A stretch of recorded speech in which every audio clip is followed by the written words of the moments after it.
কুলটিতে পানীয় জলের সমস্যার সমাধানের দাবিতে কুলটি বড় অফিসে গণ ডেপুটেশন বিজেপির, যেখানে উপস্থিত ছিলেন আসানসোল পৌর নিগমের বিরোধী দলনেত্রী চৈতালি তিওয়ারি সহ বিজেপির নেতৃত্ব ও কর্মী সমর্থকেরা। আজকে আমাদের এই জলের দাবিতে আমাদের আশা, আপনারা ভালো করে জানেন যে গত ভোট আমাদের কুলটিবাসী জলের সমস্যার জন্য, যেই কারণে 70% জল দেওয়ার পুরো পরিকল্পনা ওনারা করেছিলেন এবং সমস্যার সমাধানও হয়ে গেছে। শুধুমাত্র 30% রয়েছে 28টা ওয়ার্ডে। আপনারা বুঝতে পারছেন যে কুলটিবাসীর জল হচ্ছে মানুষের জীবন, সেই জল ওনারা 30% দিতে চাইছেন না। কেন দিতে চাইছেন না? যেই কেন্দ্রীয় সরকার এই খাতে এত টাকা বরাদ্দ করলেন, 70% কাজ হয়ে গেল, শুধু 30% কাজের জন্য ওনাদের এত দ্বিচারিতা। কুলটিবাসীর ভোট ওনাদের চাই না। আজ কুলটিবাসীর পাশে আমরা রয়েছি। আমার প্রত্যেকটা ভাই বোন যারা এসছেন, সকলের সহযোগিতা নিয়ে আজ আমরা ডেপুটেশন দিতে এসেছি। আমরা আশা রাখবো যে নিশ্চয়ই ওনারা এবারে কর্ণপাত করবেন, কুলটিবাসীর কথা ভাববেন। যদি না ভেবে থাকেন তাহলে আমরা আরো বৃহৎ রকমের ধর্নার মধ্যে বসবো। দীর্ঘদিন ধরে আমরা ধর্না চালাবো এবং প্রত্যেকটা কুলটিবাসীকে আমরা আরো অনুরোধ করব যে সকলে মিলে আসুন এবং আমরা সকলে মিলে ধর্নায় বসবো এবং এই কুলটিবাসীর জলের সমস্যার সমাধান নিশ্চয়ই করব আমরা।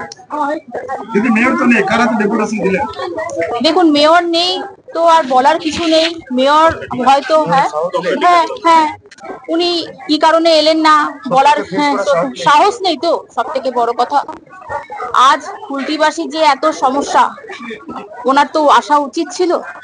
খুব দুঃখের সঙ্গে জানাতে হচ্ছে যে উনি এলেন না।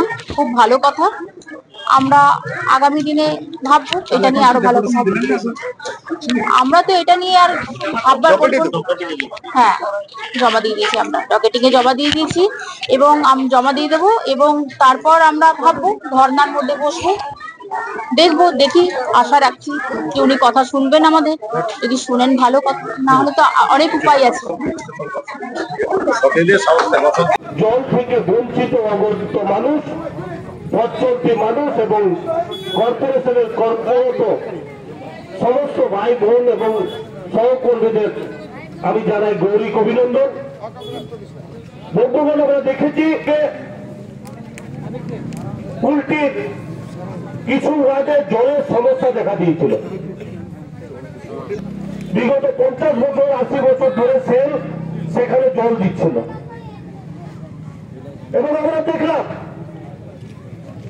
যে আজ থেকে 10 বছর আগে আসা কুলটির জল প্রকল্পের 120 কোটি টাকা যিনি ভক্ষণ করেছিলেন, সেই কুলটি মিউনিসিপ্যালিটি চেয়ারম্যান এমএলএ উজ্জ্বল চট্টোপাধ্যায়ের নেতৃত্বে এক হাঙ্গামা সৃষ্টি হয়। আমাদের প্রশ্ন একটাই,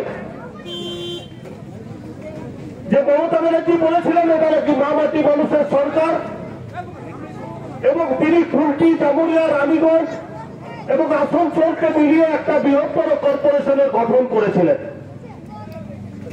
এবং তিনি বলেছিলেন যে এই বৃহত্তর কর্পোরেশন গঠন করার উদ্দেশ্য হল প্রত্যেকটি মানুষের ঘরে উন্নয়নকে পৌঁছে দেওয়া। আমরা